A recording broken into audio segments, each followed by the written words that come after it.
aceptamos al Señor Jesús como nuestro Salvador o que vivimos una vida desordenada, seremos juzgados por nuestras obras.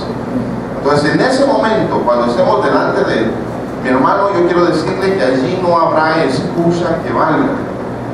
Porque usted no podrá venir a decirle nada al Señor y cuando Él le diga, bueno, a ver, Chonito Juárez o Chonito Pérez o López o como usted quiera, Rodríguez, ¿verdad?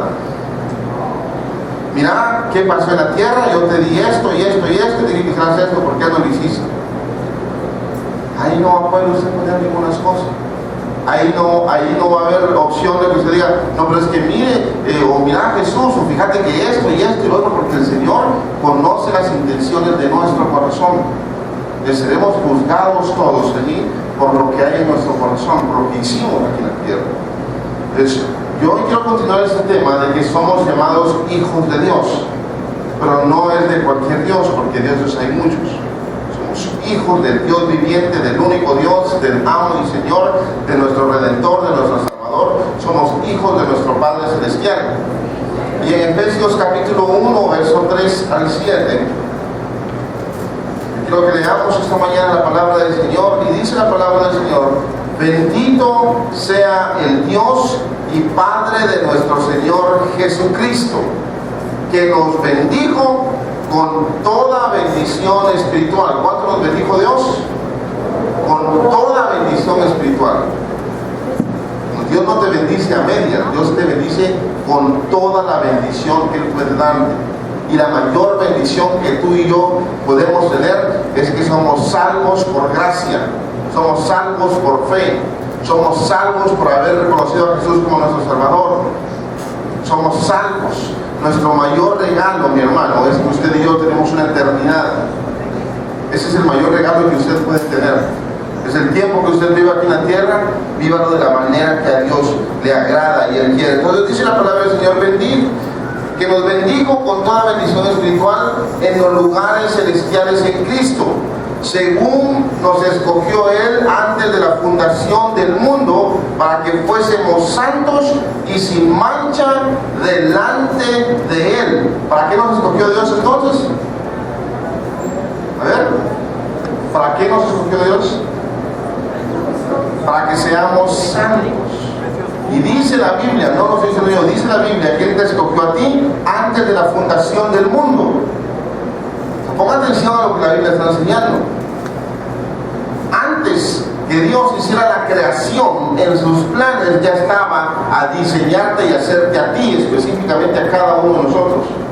Antes que Él ordenara la creación, antes que hiciera el firmamento, antes que hiciera los animales, todo lo que hizo en los 7 días de la creación, Él ya había destinado tu futuro, tu vida, que ibas a nacer, que un 11 de julio de 1975, Walter Rodríguez iba a nacer en la ciudad de Guatemala a las 7 de la noche.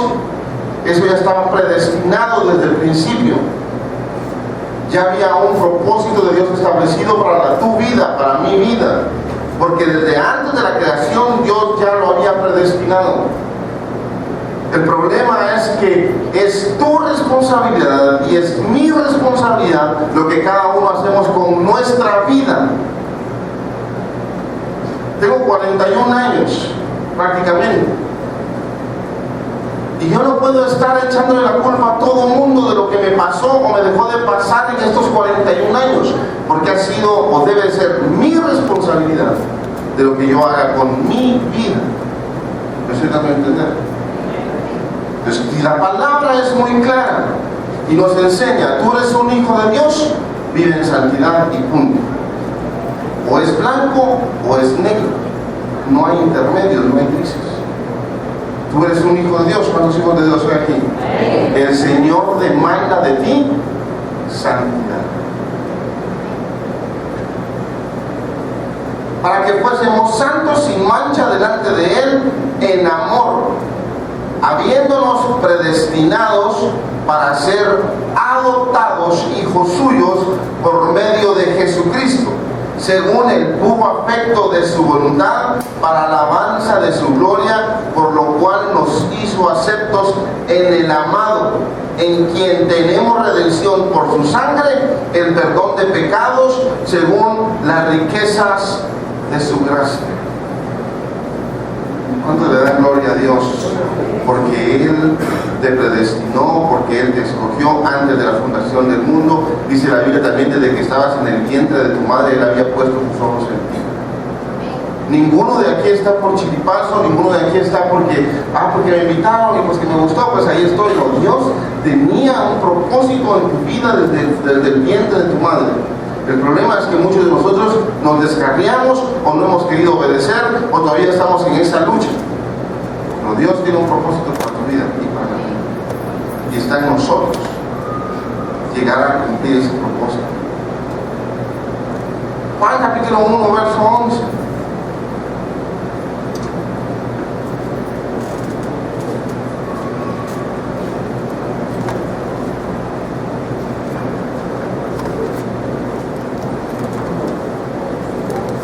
Vean esta palabra poderosa. Dice la palabra del Señor: a los suyos vino y los suyos no le recibieron. ¿De quién está hablando aquí?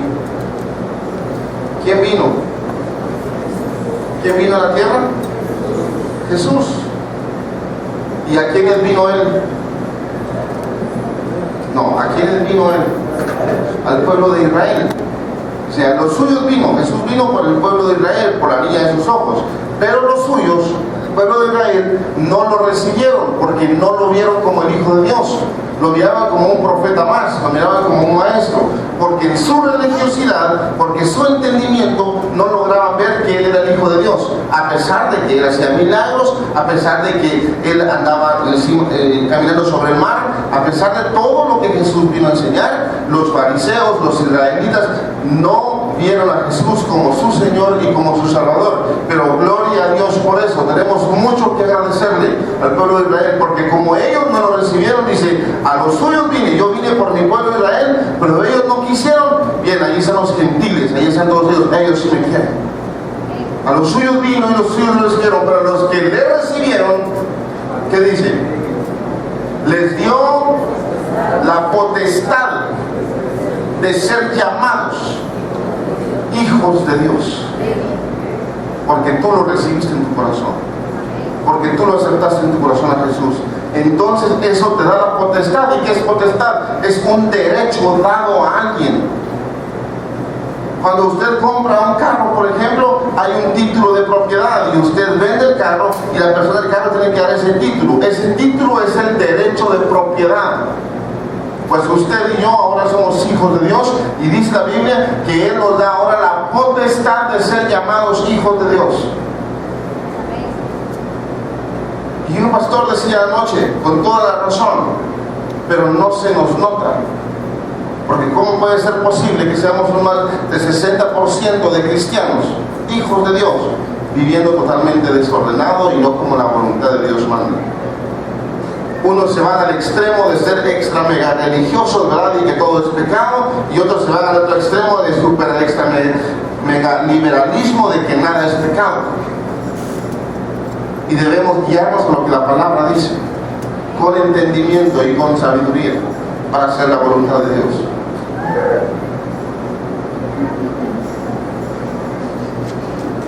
Ahora, hay una condición aquí para ser hecho hijo de Dios. ¿Cuál es?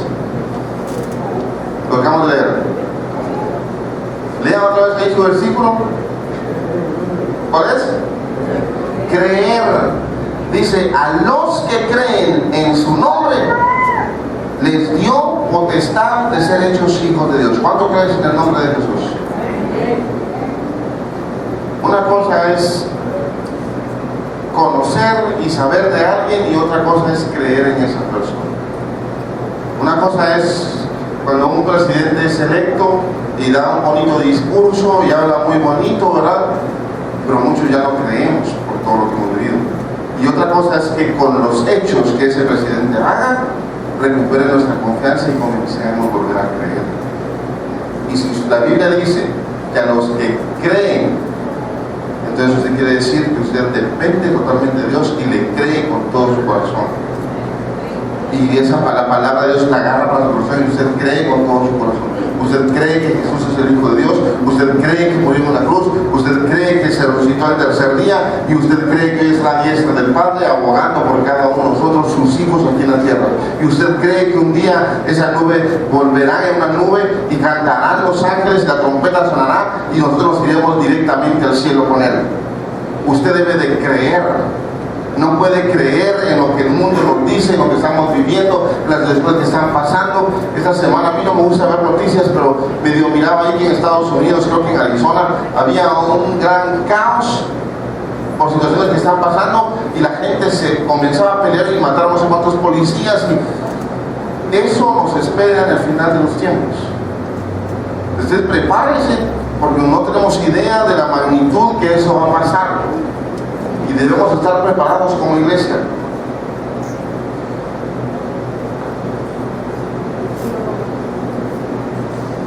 Sigamos leyendo. Les dio potestad de ser hechos hijos de Dios, los cuales no son engendrados de sangre, ni de voluntad de carne, ni de voluntad de hombre, sino de la voluntad de Dios. Usted es engendrado en el Espíritu por la voluntad de Dios. Usted es hijo de Dios por la voluntad de Dios. Y vean lo que dice Efesios capítulo 2, verso 1. Efesios 2,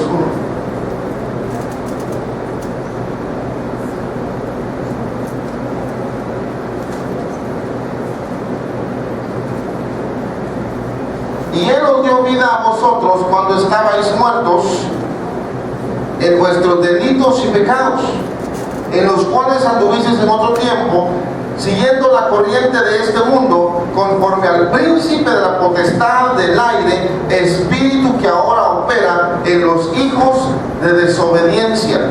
Ponga atención a este versículo, porque dice que antes nosotros seguíamos, estábamos muertos en nuestros delitos y pecados, y que anduvimos en otro tiempo, siguiendo la corriente de este mundo, conforme al príncipe de potestad.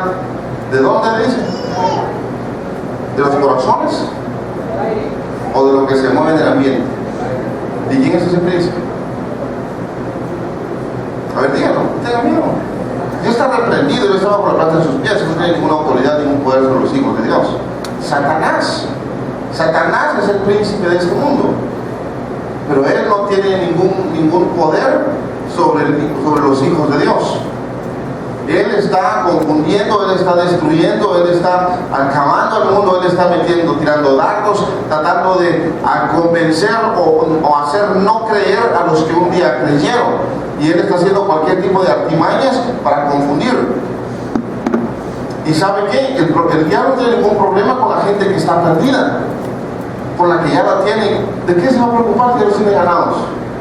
Su trabajo arduo y diario es a los hijos de Dios, a los que un día lo aceptaron en su corazón.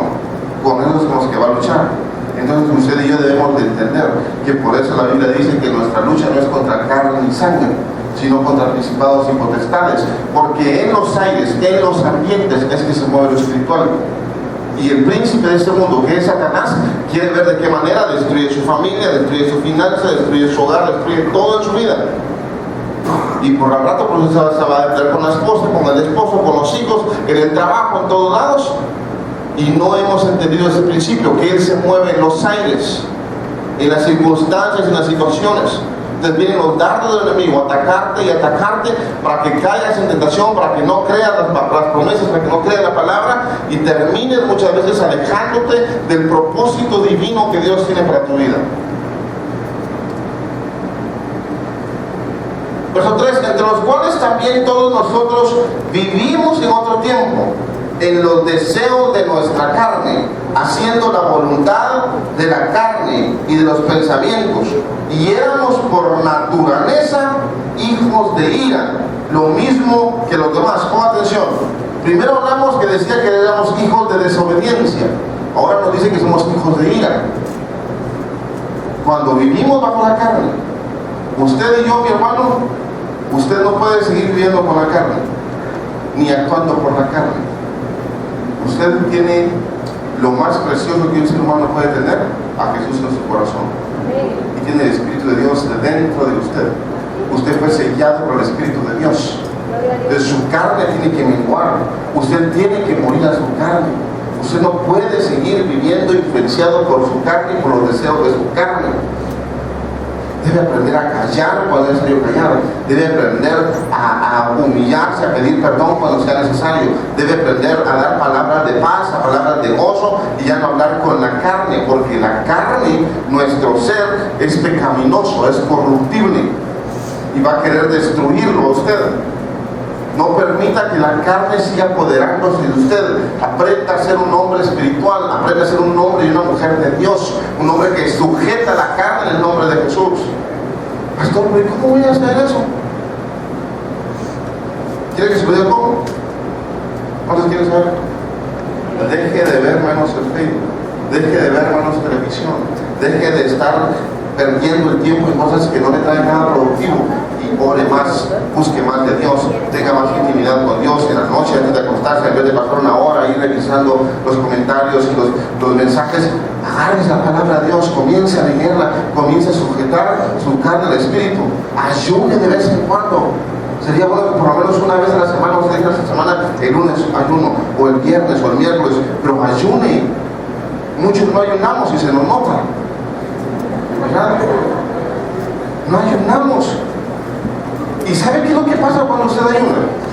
Usted está sujetando la carne, porque algo que usted tiene derecho de comer, algo que es un derecho para el cuerpo, usted dice, hoy no voy a comer y voy a sujetar a mi carne y le voy a decir, papá, hoy quiero tener más intimidad contigo, hoy quiero orar contigo, hoy quiero hablar contigo, aunque ande en el trabajo, Señor, donde yo me mantenga, yo sé que tú estás conmigo y tú estás viendo este sacrificio de ayuno que hago para ti. No, pero sí. Generalmente hacemos ayuno cuando estamos pasando una prueba, un problema, y viene un profeta y dice el Señor que hagas 15 días de ayuno. Entonces ahí se ayunas por la necesidad, y eso no está bien. Yo no digo que no ayunes por necesidades específicas, pero ese no debería ser el motivo principal por el cual tú ayunas. El ayuno es necesario para los hijos de Dios, para sujetar la carne. ¿Sabe por qué? Y le voy a contar este pequeño testimonio, porque muchas veces cuando yo estaba en ayunos, cuando trabajaba, yo tenía un jefe que era mexicano y a él le encantaba comer carne. Entonces de repente, ¿cuántos se acuerdan de que aquí en Guatemala existió Sizzler? Sizzler, un restaurante que se podía comer todo lo que quisiera por un precio. Y a mí apenas me encantaba comer, ¿verdad? Y daba la casualidad que el día que yo ayunaba, oye Walter, ¿qué estás haciendo? Aquí cosas trabajando. No, pues ¿sabes qué? Vente, vamos a Sizzler, ¿no? Yo ayunando, ¿verdad? Me dice que no puedo, o sea, y así como que, ay, Señor, ¿por qué voy, no?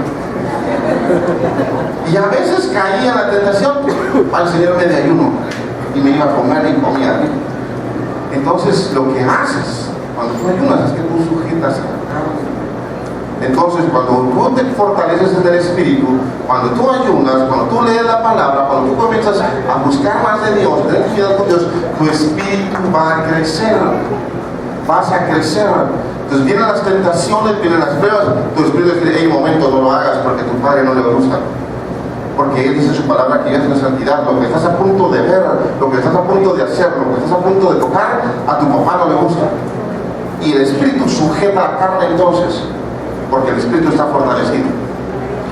Pero ¿qué es lo que pasa?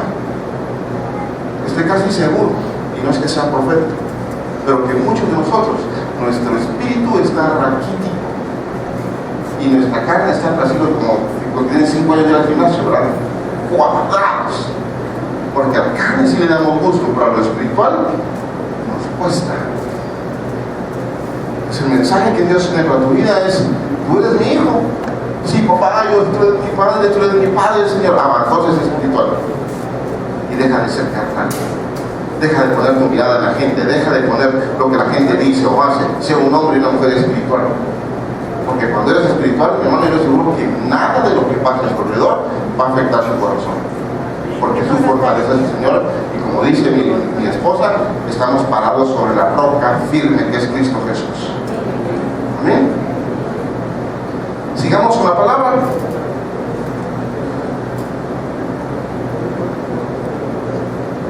Efesios 2:1 decíamos, ¿verdad? El verso 2: en los cuales anduvisteis en otro tiempo, siguiendo la corriente de ese mundo, conforme al príncipe de la potestad del aire, espíritu que ahora opera en los hijos de desobediencia, entre los cuales también vosotros vivimos en otro tiempo, en los deseos de nuestra carne, haciendo la voluntad de la carne y de los pensamientos, y éramos por naturaleza hijos de ira, lo mismo que los demás. Pero Dios, que es rico en misericordia, por su gran amor con que nos amó, aun estando nosotros muertos en pecados, nos dio vida juntamente con Cristo.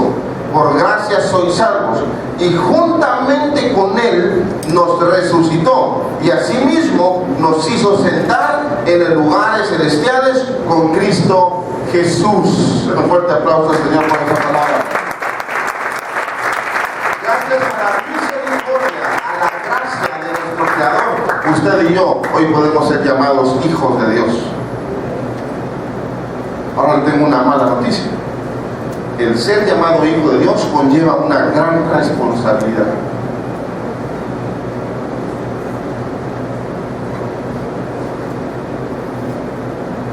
Yo soy de apellido Rodríguez. Y qué bonito se siente cuando alguien le dice a uno: es que ¿cómo te pareces a tu papá? Es que mira, tienes muchas cosas de tu papá. La Biblia dice que el buen nombre es mejor que todas las riquezas.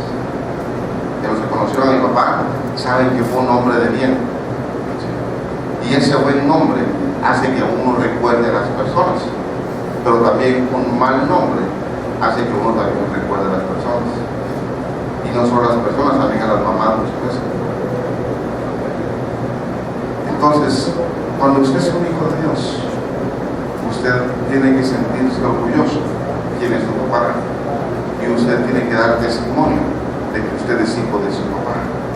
¿Puede entender? Pero usted no puede decir: yo soy cristiano, y peleando con sus vecinos y con medio mundo. Y cuando usted dice: hermano, lo invito a la iglesia, ¿usted es cristiano, pues? Dice: como usted no lo demuestra. Usted, si somos hijos de Dios, hermanos, es una gran responsabilidad que usted y yo tenemos. Por eso la palabra nos enseña tanto: vivan en santidad, hagan mi voluntad, escudriñen mi palabra, tengan la palabra en su mente y en su corazón. Porque no solo decir: yo soy cristiano y cristianito y qué bonito el domingo a la iglesia, aleluyita, gloria a Dios, y cantamos, adoramos, y terminó el servicio y vamos a la casa, y mi semana sigue totalmente igual como cuando no era cristiano. Déjeme decirle que usted de verdad aún no ha aceptado al Señor Jesús. Porque tener al Señor Jesús en tu corazón determina y es necesario un cambio en tu vida. No puedes seguir viviendo igual que antes. Porque estoy seguro que el Espíritu de Dios, el cual mora en ti, te va a venir a redarguir de que no estás haciendo bien las cosas para Él. Entonces tu vida va a comenzar a ser cambiada y ser transformada. Juan capítulo 8, verso 39.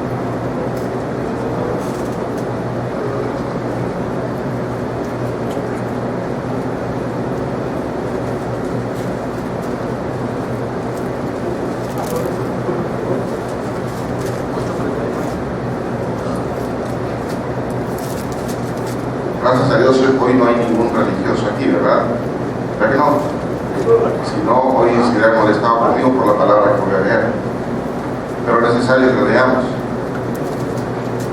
Vean esta situación tan crítica que pasa nuestro Señor Jesús delante de los fariseos.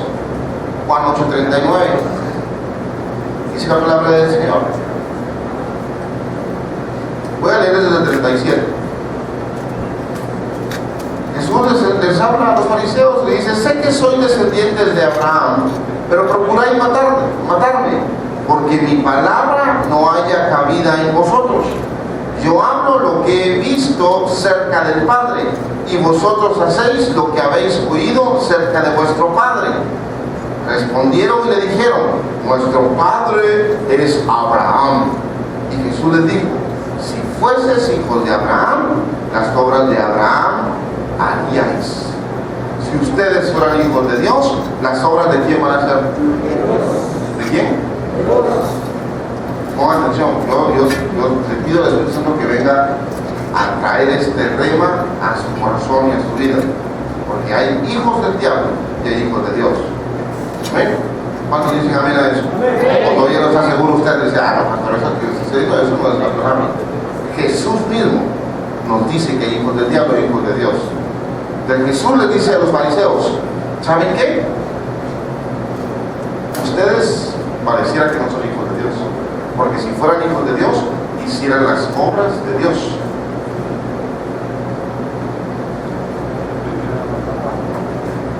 Respondiendo nuevamente verso 39, perdón. Nuestro padre es Abraham. Jesús les dijo, si fueses hijos de Abraham, las obras de Abraham harías. Pero ahora procuráis matarme a mí, hombre que os he hablado la verdad, la cual he oído de Dios. No hizo esto Abraham. Vosotros hacéis las obras de vuestro padre. Entonces le dijeron, nosotros no somos nacidos de nación. Un padre tenemos que es Dios. Ponga atención a esto. ¿Quién me puede decir quién era un fariseo? ¿Alguien sabe por qué le decían fariseos? ¿Qué? Estudiaban la ley, tenían conocimiento de la palabra, pero no tenían entendimiento de la palabra. Se las sabían todas. ¿Cuántos conocen gente que es bueno para mí? A mí me cuesta mucho aprenderme versículos, de verdad, se los confieso, ¿verdad? Pero hay gente que es buenísima. ¿Cómo le hace, Señor? Dame eso. Es que en Mateo 4:28, es que en Juan, es que en Lucas, ¿no? Yo, enciclopedias. Pero la pregunta ¿será que viven la palabra? ¿O solo es logos? ¿O solo es palabra? Pero no la están viviendo. Entonces vienen los fariseos y escuchen qué tremendos, como le dicen a nuestro Señor Jesús así. Nuestro Padre es Abraham, Dios es nuestro Padre. Y Jesús lo reprende, si fueran hijos de Dios, harían las obras de Dios. Y en otras palabras dicen, su padre es el diablo, lo que está diciendo ahí. Y como la captaron, se manguearon, se enojaron y le dijeron, nosotros no somos hijos de fornicación. ¿Qué le estaban diciendo a Jesús? Tú eres hijo de fornicación. Nosotros no creemos ese cuento que tú vengas descendiente del Espíritu Santo, que el Espíritu Santo considera María y que tú eres el Hijo de Dios. Tú eres un impostor, eres un falso, eso le estaban diciendo. Tú eres un hijo de fornicación, eso le estaban diciendo a Jesús. ¿Cómo se hubiera puesto Jesús en ese momento que los fariseos estaban atacándolo de esa manera? Por algo eran fariseos. Porque la palabra que no llegó aquí ni aquí, solo fue un conocimiento, nunca tuvo revelación en sus vidas. Que sabían mucha palabra, pero poco entendimiento. No sé si me voy a entender. Nosotros no somos nacidos de fornicación. Un padre tenemos que es Dios, le dicen todavía. Ingratos. Jesús entonces les dijo, escuchen las palabras que me dijo Jesús, ¿verdad? Jesús entonces les dijo, si vuestro Padre fuese Dios, ciertamente me amaríais, porque yo de Dios he salido y he venido, porque no he venido de mí mismo, sino que Él me envió. ¿Por qué no entendéis mi lenguaje? ¿Por qué no podéis escuchar mi palabra?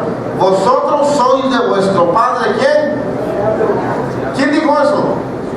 Jesús nos estaba diciendo en su cara a estos montón de fariseos que tenían mucho conocimiento de la palabra, pero que no estaban viviendo conforme a la palabra. Porque si de verdad ustedes fueran hijos de Dios, el amor de Dios estuviera en sus corazones y me amaran a mí porque yo soy hijo de Dios. ¿Y quién mejor que Jesús para escudriñar nuestros corazones y saber qué es lo que hay que hacer? Usted puede venir con mucho conocimiento teológico, puede saber mucho de la palabra, pero si usted no tiene un entendimiento aquí en su corazón y una renovación en su vida, usted va a terminar siendo como uno de estos fariseos. Y yo no estoy diciendo que eso va a pasar con usted, pero se lo estoy advirtiendo. I'm giving you a warning. Para que miren, ¿verdad?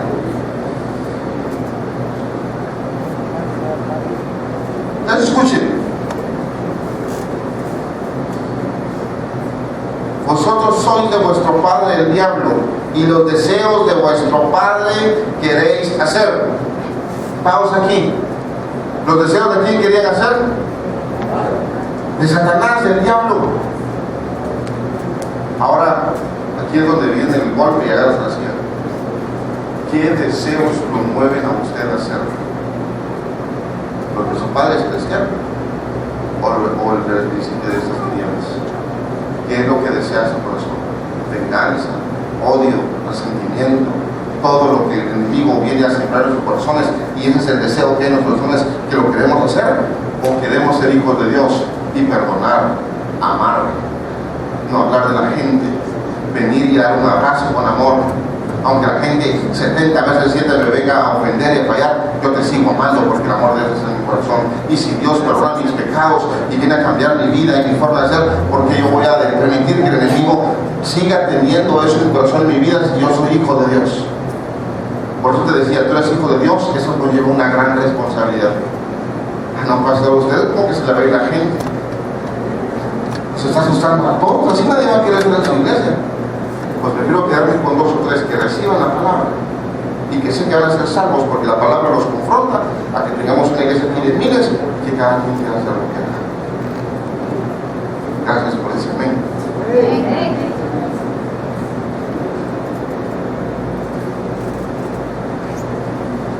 Y los deseos de vuestro Padre queréis hacer. Él ha sido homicida desde el principio y no ha permanecido en la verdad, porque no hay verdad en él. Cuando habla mentira, de suyo habla, porque es mentiroso y padre de mentira. ¿Usted cree que el diablo va a cambiar? Él desde el principio es así y eso no lo va a cambiar nadie.